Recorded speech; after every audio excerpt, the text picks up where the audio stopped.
નમસ્કાર વિદ્યાર્થી મિત્રો, ઓમ ક્લાસીસ યુટ્યુબ ચેનલમાં આપનું સ્વાગત છે. તો આજે આપણે આ વિડીયોમાં ધોરણ 10 વિષય ગણિતમાં યામ ભૂમિતિ ચેપ્ટરની શરૂઆત કરવાના છીએ.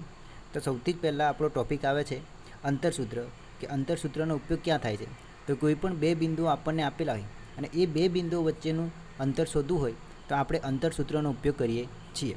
તો અંતરસૂત્ર શું છે એ જાણીએ પહેલાં. તો ધારો કે કોઈ પણ બે બિંદુઓ P અને Q આપેલા છે અને એ બે વચ્ચેનું અંતર શોધવું હોય તો આપણે આ સૂત્રનો ઉપયોગ કરીને શોધી શકાય છે. તો સૂત્ર શું છે? PQ બરાબર વર્ગમૂળમાં x2 - x1 આખાનો વર્ગ પ્લસ y2 - y1 આખાનો વર્ગ. અને આ સૂત્રને તમે આ રીતના પણ લખી શકો છો. આમાંથી કોઈ પણ એક સૂત્રનો ઉપયોગ કરીને તમે કોઈ પણ બે બિંદુઓ વચ્ચેનું અંતર શોધી શકો છો. બરાબર. તો એક એક્ઝામ્પલ જોઈએ તો તમને વધારે ખ્યાલ આવે. તો અહીંયા આપણને બે બિંદુઓ આપેલા છે 3, 7 અને 3, 2. તો આ બે બિંદુઓ વચ્ચેનું આપણે અંતર શોધવું છે. તો સૌથી પહેલાં તો જે પણ બિંદુઓ આપેલા હોય આપણને એ બિંદુઓને તમે નામ આપી દો. ધારો કે આપણે નામ આપીએ છીએ P અને Q. બરાબર. તો P અને Q વચ્ચેનું અંતર શોધવું છે આપણે. તો કઈ રીતના શોધાય? સૌથી પહેલાં સૂત્ર લખી દો, અંતર સૂત્ર. તો PQ બરાબર વર્ગમૂળમાં x2 - x1 આખાનો વર્ગ પ્લસ y2 - y1 આખાનો વર્ગ. હવે તમારે શું કામ કરાવવું છે? આ જે બે બિંદુઓ આપેલા છે આપણને એમને x1 y1 x2 y2 આ રીતના રફમાં લખી દો પેન્સિલથી. બરાબર, જેથી કરીને કોઈ પણ પ્રકારની ભૂલ પડે નહીં. તો હવે સૂત્રમાં કિંમતો મૂકીએ. તો x2 બરાબર કેટલા છે? 3 માઇનસ x1 બરાબર કેટલા છે? 3 આખાનો વર્ગ પ્લસ y2 બરાબર કેટલા છે? 2 માઇનસ y1 છે તો y1ની કિંમત કેટલી છે?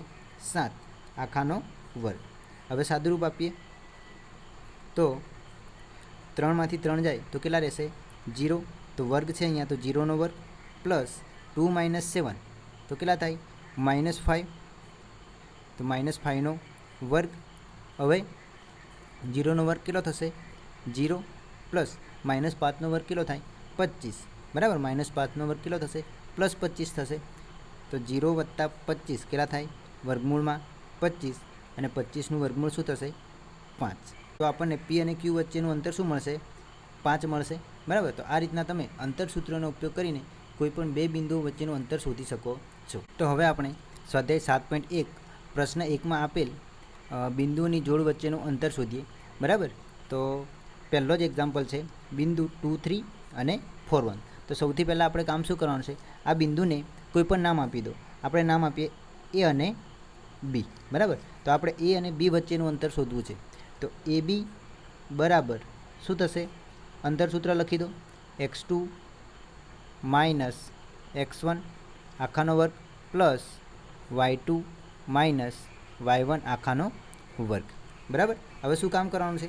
આ બે બિંદુઓ જે આપેલા છે એમને x1 y1 x2 y2 આ રીતના તમે પેન્સિલથી લખી શકો છો, જેથી કરીને જ્યારે સૂત્રમાં કિંમતો મૂકવાની ત્યારે કોઈ પણ પ્રકારની મુશ્કેલી સર્જાય નહીં. તો સૂત્રમાં કિંમતો મૂકી હવે તો વર્ગમૂળમાં x2 બરાબર કેટલા છે? 4 માઇનસ x1 બરાબર કેટલા છે?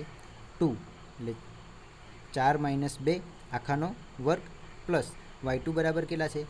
1 તો 1 માઇનસ y1 બરાબર કેટલા છે? 3 તો એ કિંમત મૂકો આખાનો વર્ગ.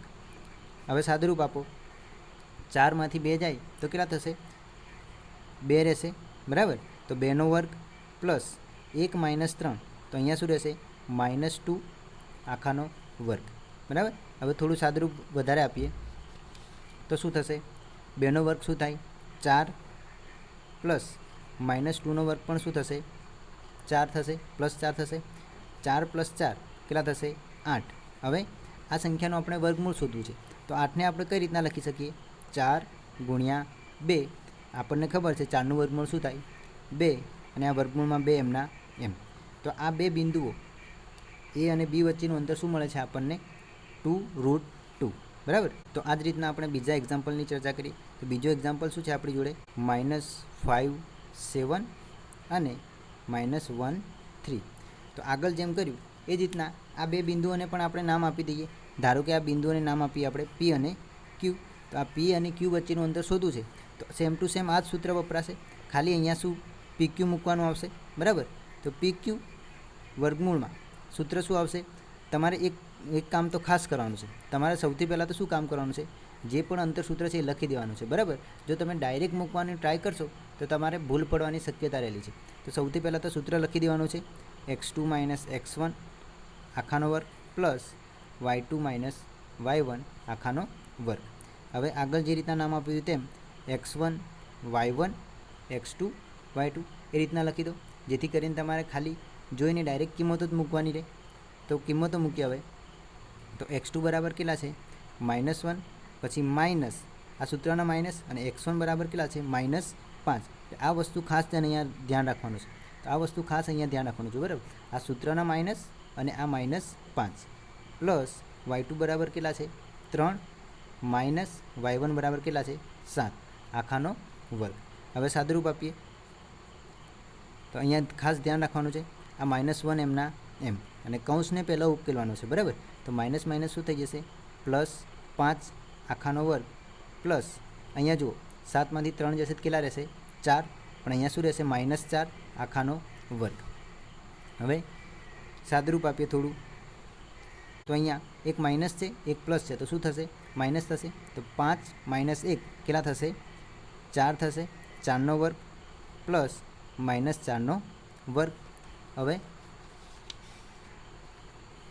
સાદુરૂપ આપો, 4નો વર્ગ કેટલો થશે, 16 પ્લસ અહીંયા -4નો વર્ગ પણ શું થશે, +16. તો 16 + 16 કેટલા મળશે આપણને, 32. હવે 32નું વર્ગમૂળ કાઢવું છે, તો 32ને કઈ રીતના લખાય, 16 × 2, 16 દુ 32 લખાય ને. તો 16નું વર્ગમૂળ શું મળી જાય આપણને, 4, અને વર્ગમૂળમાં 2 એમના એમ. તો આ બે બિંદુ વચ્ચેનું અંતર શું મળે છે આપણને, PQ = 4√2, બરાબર. એ જ રીતના ત્રીજો એક્ઝામ્પલ ટ્રાય કરીએ. ત્રીજો એક્ઝામ્પલ શું આપેલો છે આપણને, AB અને -a - b. તો અંતરસૂત્રનો જ ઉપયોગ કરવાનો છે આપણે અહીંયા. આને નામ આપી દો AB, બરાબર, અને x1 y1 x2 y2. તો AB વચ્ચેનું અંતર શોધવાનું છે, તો અંતરસૂત્ર સૌથી પહેલાં લખી દો, બરાબર. તો AB = x2 - x1 આખાનો વર્ગ પ્લસ y2 - y1 આખાનો વર્ગ.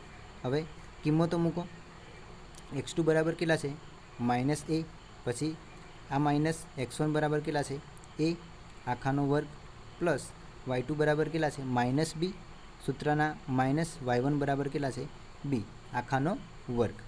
હવે અહીંયા સમાન નિશાની હોય તો શું થશે, સરવાળો.